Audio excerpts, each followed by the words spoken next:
It's Friday, November 13th. So it's Friday the 13th. Oh, scary.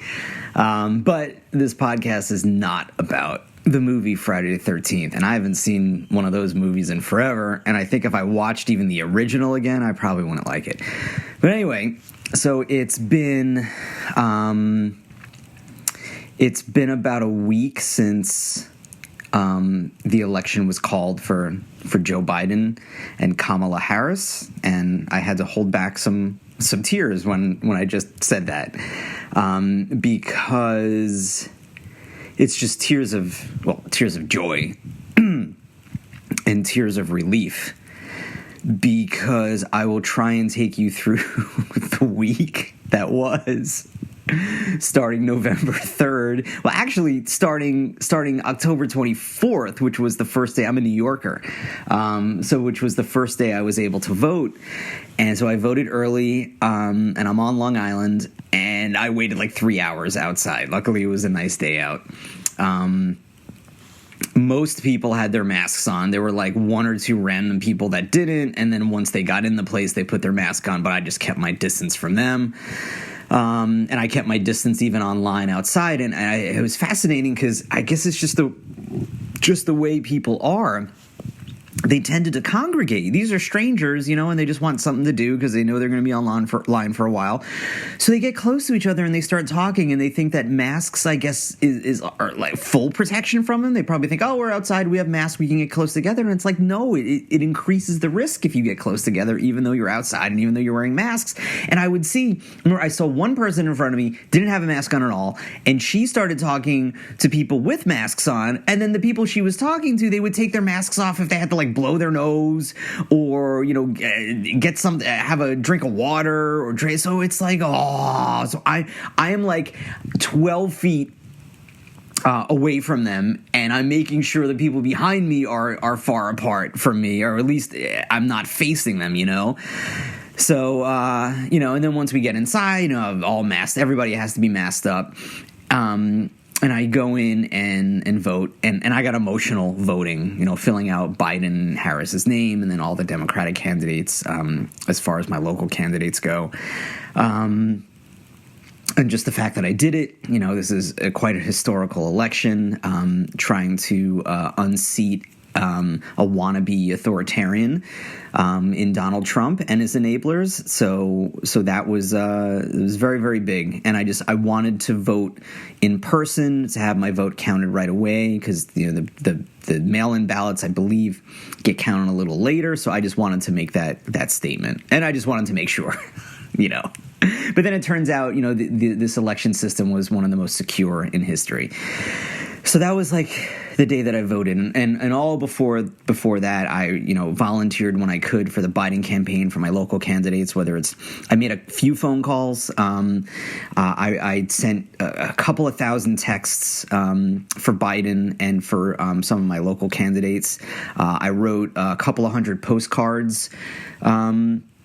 For different organizations that have postcards and letters. So I did that. And then I was working a full-time job as well. So the days I was not working, I don't really have a social life anymore because of the pandemic. So that kind of just kept, my energy going. I can't just sit there and do nothing. I get tired if I sit there and do nothing. So that was before voting. And then after voting, still doing the texting and a little bit of phone calling and doing all that and making sure people I knew had a plan to vote. They were ready to vote.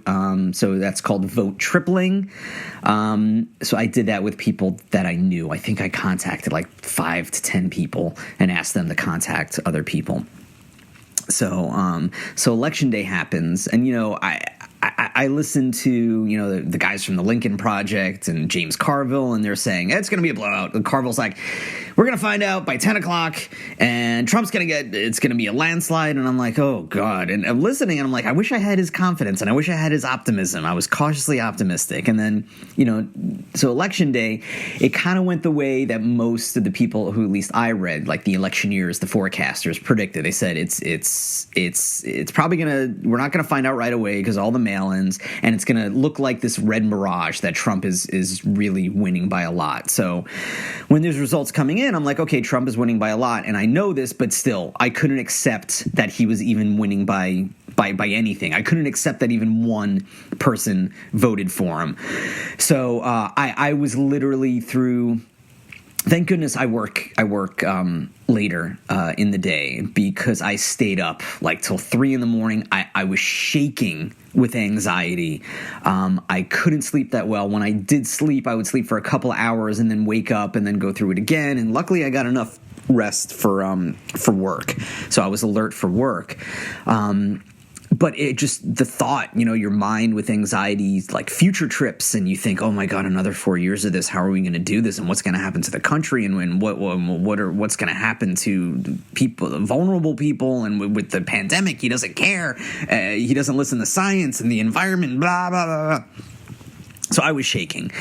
And then, so election day comes and goes, and it's starting to look good for Biden, based on the results. But we gotta wait for the counts, and it trickles in, and I don't like cable 24-hour network news.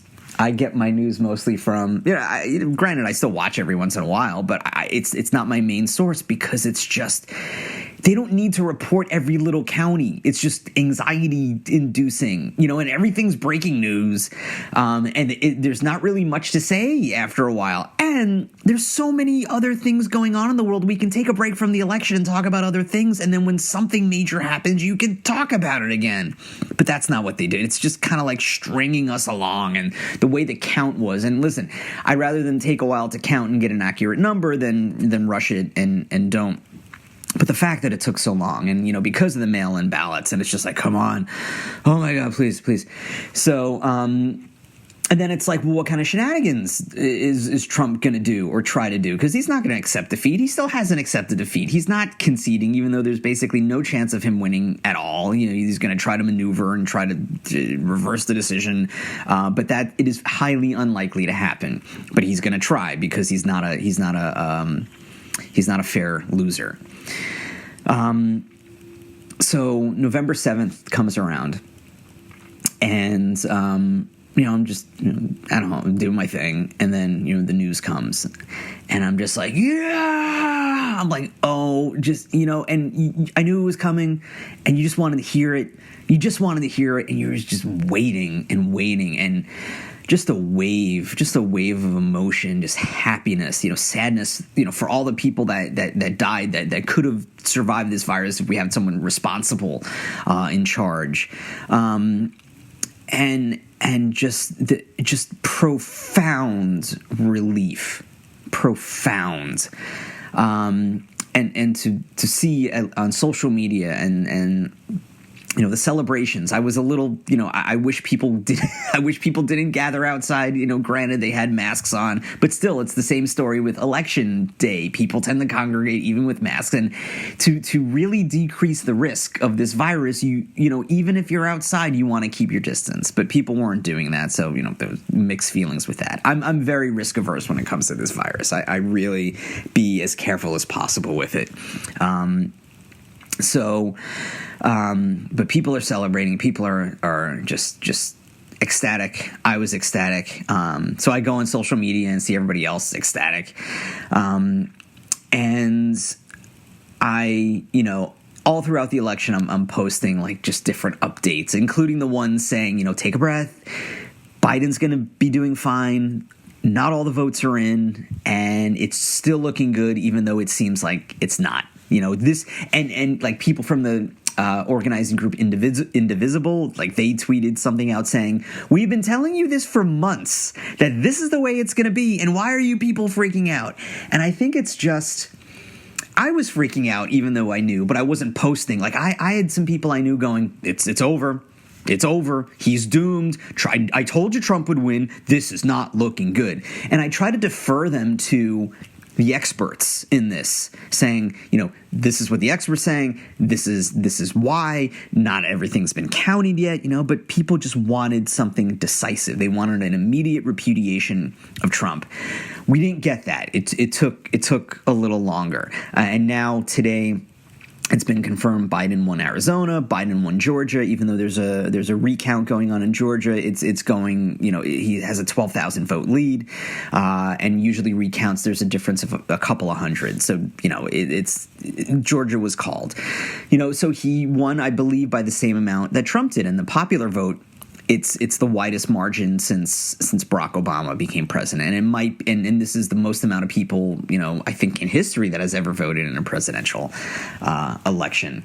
I think people were taken aback by the turnout that Trump was able to have. And then especially in some demographics in Florida where they didn't think Trump would perform as strongly as he did, but he did. So people were, and the one bad thing about social media is that, especially Twitter, you have people, who might be great in their own fields, but then when they go and talk about something they're not an expert in, it's just all this doom and gloom, fatalism. They think they're right in their predictions, so that's just multiplied by thousands, and they're not experts, in the field, and that's a gripe I do have with social media. So I tried to keep it to the expert election forecasters, knowing that they could get it wrong too, because elections can be unpredictable, people can be unpredictable, polling can be unpredictable as well. So, but I clung on to the experts, kind of just like a blanket, just to kind of ease my anxiety.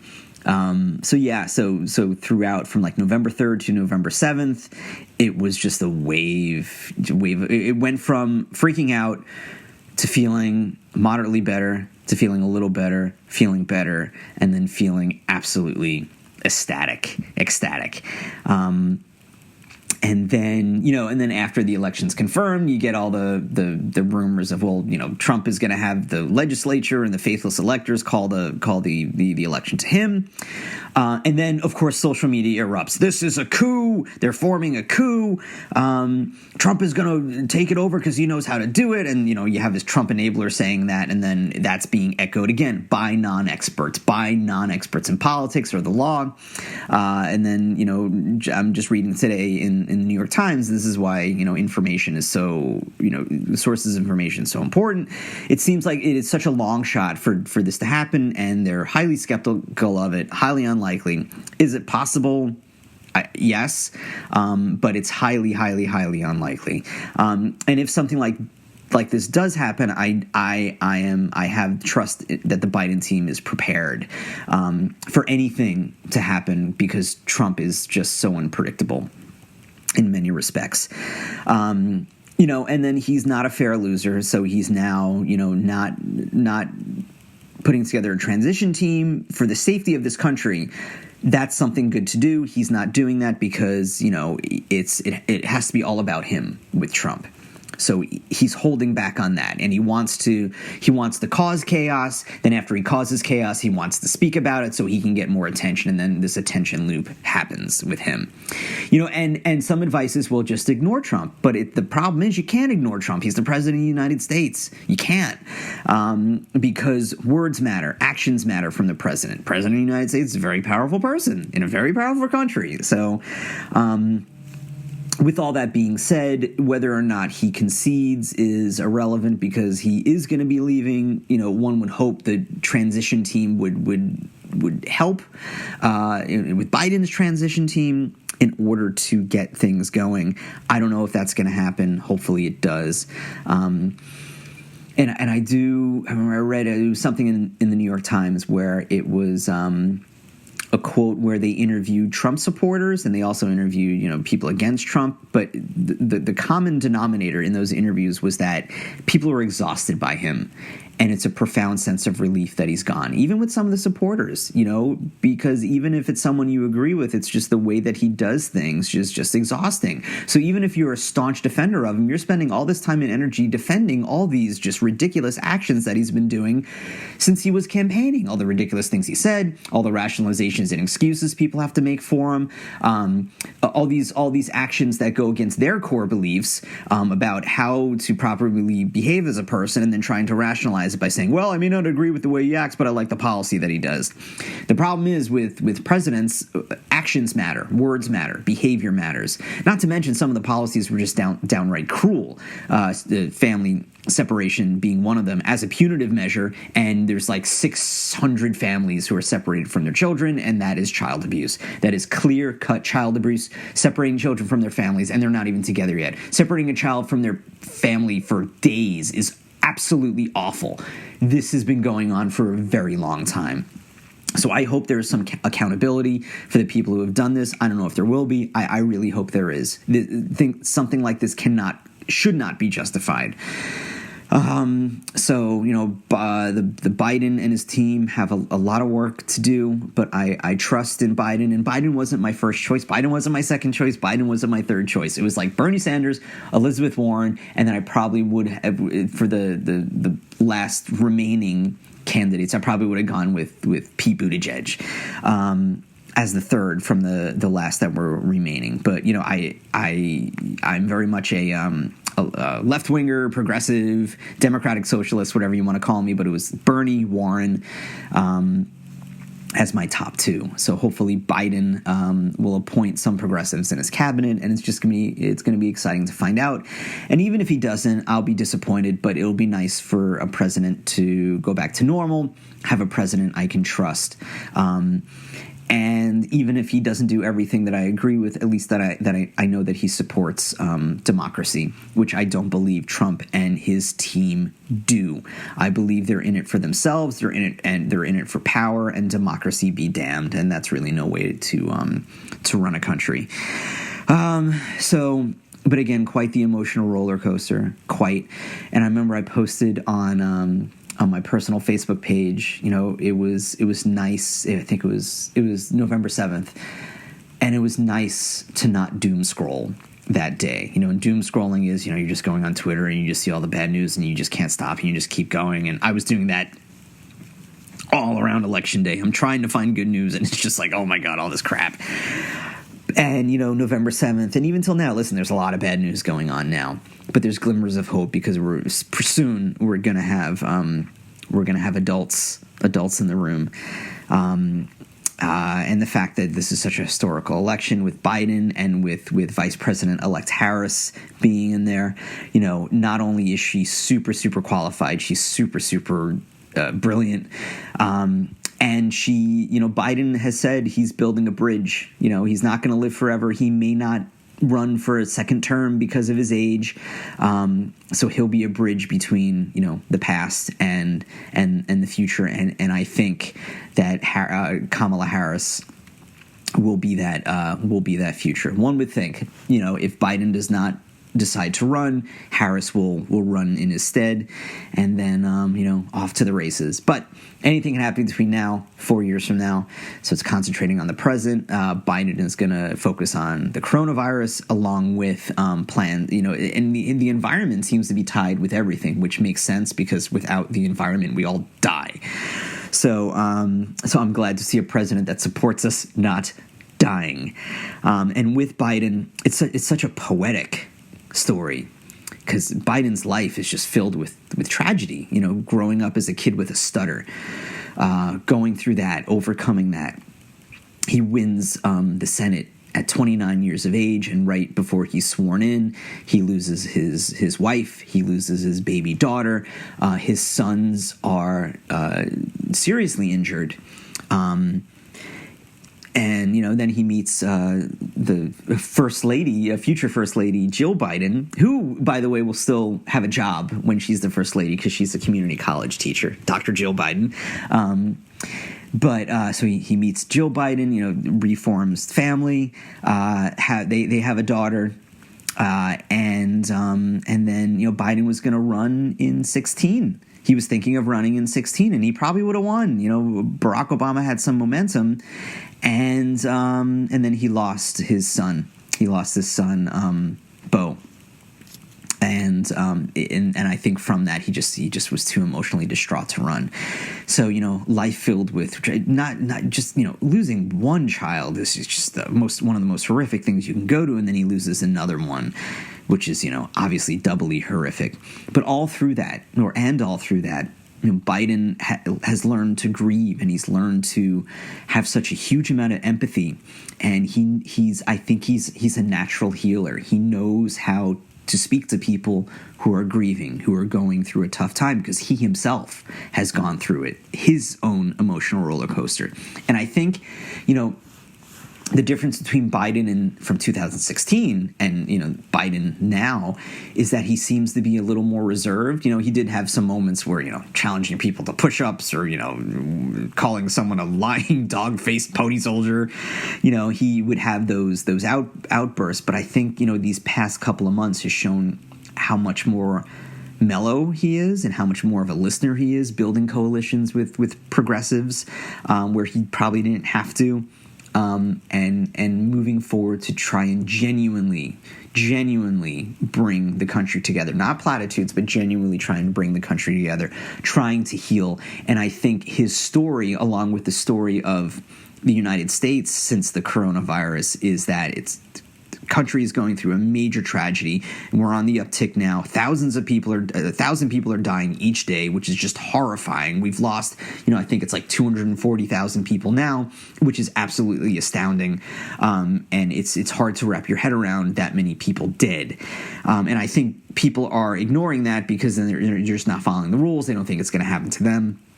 So I think Biden will be good at navigating that tragedy, as well as doing his best to set an example, how to follow the public health rules, how to follow the science, how to follow the data, and then different things to do to balance public health safety with the health of the economy, all rolled into one, while not being a dictator, where states have certain rights, so he can't mandate, mask wearing. And even if he could, that's impossible. There's too many people. But, he can wield his influence. He can get together with the governors and have them use their influence on people. If the governors don't work, have the local officials try to wield their influence. And that kind of influence works, especially when you convey a message that it not only can save your own life, but the people that you care about.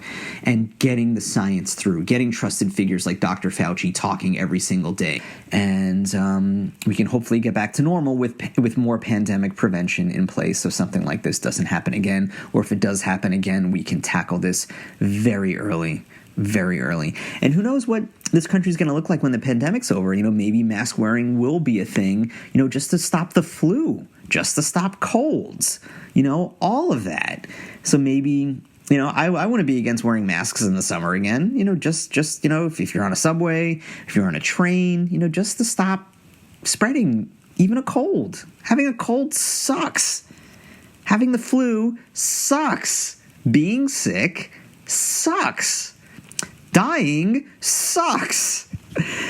The after effects of COVID are awful for some people, and there's still such a mystery with it, So I hope a majority, if not all, Americans learn really the high stakes with this, and from based on things I've read, I'm a big horror movie watcher. So you watch a horror movie and it's like, I can't believe you're going to go into that house when the killer's in the house. Why are you going in the house? Please stop going in the house. What's wrong with you? And then you think, oh my God, how can somebody act like that? But meanwhile, we have people who they know there's a virus out there, but through either denial or, again, not getting the correct information. They read something on social media from somebody with no credibility whatsoever. They believe it because they want to believe it. They go out, not wear a mask, put themselves and others in harm's way, and that's how the virus spreads. And the virus don't give a shit, because the virus isn't a human being with feelings and emotions. The virus is the virus. And it doesn't care, it doesn't feel, it's not happy, it's not sad, it just is. And that's what makes it so dangerous. So Information is important. Please get your information from credible sources. New York Times, Daily News, NPR, BBC, straight news sources. You know, if you want to listen to people with opinions, whether it's John Oliver, Rachel Maddow, I'm a fan of Tom Hartman, but I don't go to them for my news. I go for them, you know, to be informed with a little bit of entertainment, but I do not go to them for my news. They are not news sources. They give their take on the news, and I sometimes enjoy hearing those takes, but I do not get my news. I get my news from credible sources that know how to disseminate that information. And a well-informed populace is a prepared populace, and knowledge is power. So please, please, please, please, please get your information from a credible source, not some charismatic personality with a podcast, with a YouTube channel. No, no, no, no, no, no, no, no, no. News, news, news, news, news, facts. God damn it. And that includes me. Do not get your news from me. Please. Go to those sources that I recommend. All right? Great. So with all that being said, I'm going to end this. Congratulations, President-elect Joe Biden.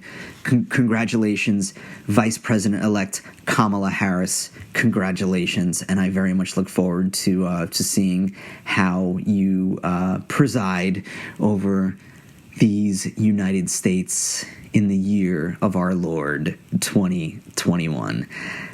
So help is on the way with the vaccine. Hope is on the way with Biden and Harris. We just have to get through the end of this year with Trump and the beginning of January. But we'll be all right.